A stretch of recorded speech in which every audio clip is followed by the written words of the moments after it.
Hello everyone. So last video जो हम लोगों ने अपलोड किया था वो 5 मार्क्स का क्वेश्चन था ईयर 2020 का।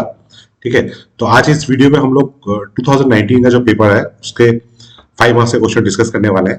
ठीक है, from NCERT. NCERT based question है, एनसीईआरटी बेस्ड सॉल्यूशन नहीं होगा।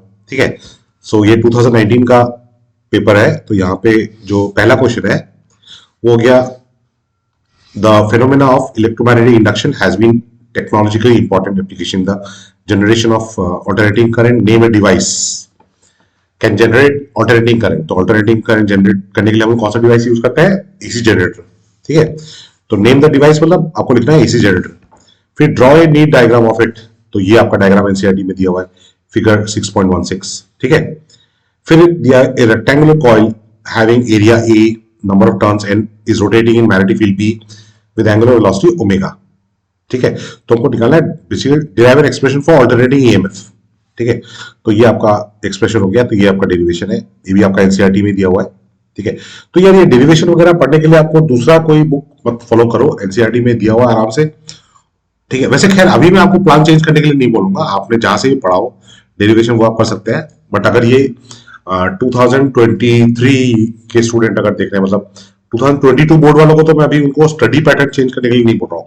मैं आपको नहीं बोल रहा हूँ कि मैं जैसे आपको यहाँ पे सोल्यूशन दिखा रहा हूँ ना वैसे ही लिखना है, but this is the standard thing. But you can refer to the notes that were given by your teacher. ठीक है, बट फाइनली आपको ये रिजल्ट डिराइव करना है यहाँ पे। ठीक है, यहाँ पे जो ये रिजल्ट है ये आपको डिराइव करना है। फिर पूछा है draw a graph to show the generated EMF at time T equal to 0 t/4। ये तो आपको ये वाला जो फिगर 6.17 है उसमें ये वाला ग्राफ आपको ड्रॉ करना है। ठीक है, ये पोजीशन ड्रॉ नहीं करने से भी चलेगा, बट ये क्योंकि आपको बोला है draw a graph to show the generated EMF, तो ये ईएमएफ है वाई एक्सिस में और एक्स एक्सिस में टाइम है। तो this is the graph between EMF and time. तो ये वाला ग्राफ ड्रॉ करना है, ऊपर वाला ड्रॉ नहीं करने से भी चलेगा। इनफैक्ट ऊपर वाला चीज ड्रॉ करना ही नहीं है आपको, सिर्फ ये ग्राफ ड्रॉ करना है। ठीक है, तो ये हो गया 5 मार्क्स का। नेक्स्ट आगे चलते हैं। State Kirchhoff junction rule, loop rule. ठीक है, तो ये भी आपका एनसीईआरटी में दिया हुआ है। जंक्शन रूल दिया हुआ है, at any junction the sum of current entering the junction is equal to the sum of current leaving the junction. ठीक है, फिर लूप रूल हो गया, the algebraic sum of changes in potential across close loop is 0। ठीक है, तो और ये चीज तो अगर आपको सिर्फ स्टेटमेंट पूछा है तो ठीक है, बट एडिशनली अगर आपको पूछ लिया कि जंक्शन रूल क्या फॉलो करता है, तो it follows principle of conservation of charge. Loop rule क्या फॉलो करता है? It principle follows principle of conservation of energy. Yeah, it also follows the concept that electric potential is dependent on the location of the point. मतलब electric field जो है वो एक conservative है। ठीक है, दैट इज इलेक्ट्रिक फील्ड अगर conservative है तो इलेक्ट्रिक पोटेंशियल ओवर ए क्लोज लूप क्या होगा? 0 होगा। ठीक है, उसके बाद वो अगर पूछते हैं मतलब लूप रूल और जंक्शन रूल किस प्रिंसिपल पे काम करता है, यहाँ पे तो पूछा नहीं है। यहाँ पे आपको सिर्फ जंक्शन रूल और लूप रूल पूछा है, तो सिर्फ आपको जो स्टेटमेंट है, ठीक है, ये अंडरलाइन किया है मैंने रेड कलर से। ठीक है, तो ये वाला part blue colour yellow colour से मैंने अंडरलाइन किया लूप रूल, तो सिर्फ वो आप स्टेटमेंट लिखे काफी है, जंक्शन रूल का स्टेटमेंट और लूप रूल का स्टेटमेंट। फिर एक क्वेश्चन पूछा है ईच रेजिस्टेंस, टोटल करंट निकालना है, determine the equivalent resistance and total current. तो यहाँ पे एक सर्किट दिया हुआ है। ठीक है, तो इसका करंट और रेजिस्टेंस निकालना है। तो ये आपका एग्जांपल 6.16 और 3.6 सॉरी 3.6 एग्जांपल जो है, ठीक है, सॉल्व एग्जांपल है, ये आपके एनसीईआरटी में दिया हुआ है, आप देख लीजिएगा। ठीक है, फिर नेक्स्ट क्वेश्चन ये कम्युनिकेशन सिस्टम्स का क्वेश्चन है। तो क्वेश्चन देखने से थोड़ा डरावना है, बट डरना नहीं है, क्योंकि ये जैसे जैसे ही आपने अगर देखिए चैप्टर अगर आपने पढ़ा है ना, फिर आपको प्रॉब्लम नहीं होगा। जैसे चैप्टर पढ़ा है तो you know that the modulated signal is given by, तो ये मॉड्यूलेटेड सिग्नल का इक्वेशन है। ठीक है, अब ये इक्वेशन देखते ही आपका देखिए यहाँ जो मैंने ये मार्क किया ना, यहाँ पे ये जो मैंने मार्क किया है ये आपके एनसीईआरटी से है। ठीक है, तो एनसीईआरटी में आपको ये 15.5 इक्वेशन, वही इक्वेशन यहाँ पे दिया हुआ है।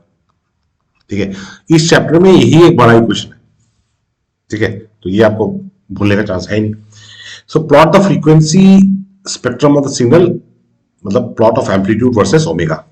तो this is amplitude and this is omega, तो ये ग्राफ ड्रॉ करना है।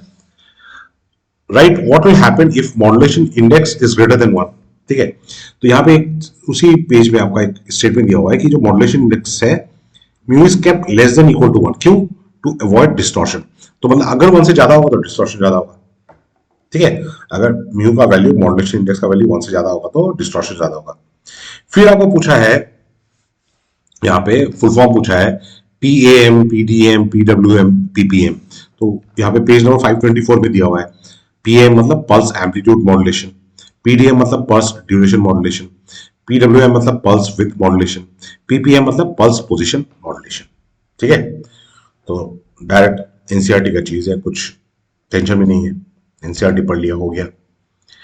A source of EMF VM sin omega t connected to LCR circuit. Calculate the impedance, resonant frequency, application of resonant circuit. मतलब बेसिकली ये AC voltage applied to series LCR circuit, page number 244, topic number 7.6। Circuit draw करना है, correct. तो ये मैंने सिर्फ देखो पूरा डेरिवेशन में दिखाया नहीं है, एनसीईआरटी में देख लेना, बट फाइनली आपको ये रिजल्ट लाना है करंट का, और यहाँ पे इंपीडेंस का एक्सप्रेशन ये पूछा है आपको, कैलकुलेट द इंपीडेंस। एंड फिर रेजोनेंट फ्रीक्वेंसी के बारे में पूछा है, तो रेजोनेंस कंडीशन उसका नेक्स्ट टॉपिक है 7.6.3, तो वहां पे रेजोनेंस कंडीशन और रेजोनेंट एंगुलर फ्रीक्वेंसी का एक्सप्रेशन हो गया, ठीक है। फिर आपको यहाँ पे पूछा है कि एप्लीकेशन ऑफ रेजोनेंट सर्किट, ठीक है। एप्लीकेशन क्या है, तो एप्लीकेशन वहीं पे आपको पेज नंबर 248 जो है, ठीक है, पेज नंबर 248 में लिखिएगा application. Resonant circuits have variety of applications, for example in tuning mechanism of radio और टीवी सेट। तो tuning mechanism of TV and radio set, जो ट्यूनिंग सर्किट होता है वहां पे LCR सीरीज सर्किट यूज करते हैं, ठीक है। फिर आपका आगे ये फॉर्मुला डेरिवेशन रिऑप्टिक्स का, जो कि काफी इंपॉर्टेंट है, ठीक है। For refraction at a convex spherical surface, radius of curvature R, ठीक है, N1 N2 रिफ्रैक्टिव इंडेक्स है, तो आपको ये वाला फॉर्मुला डिराइव करना है।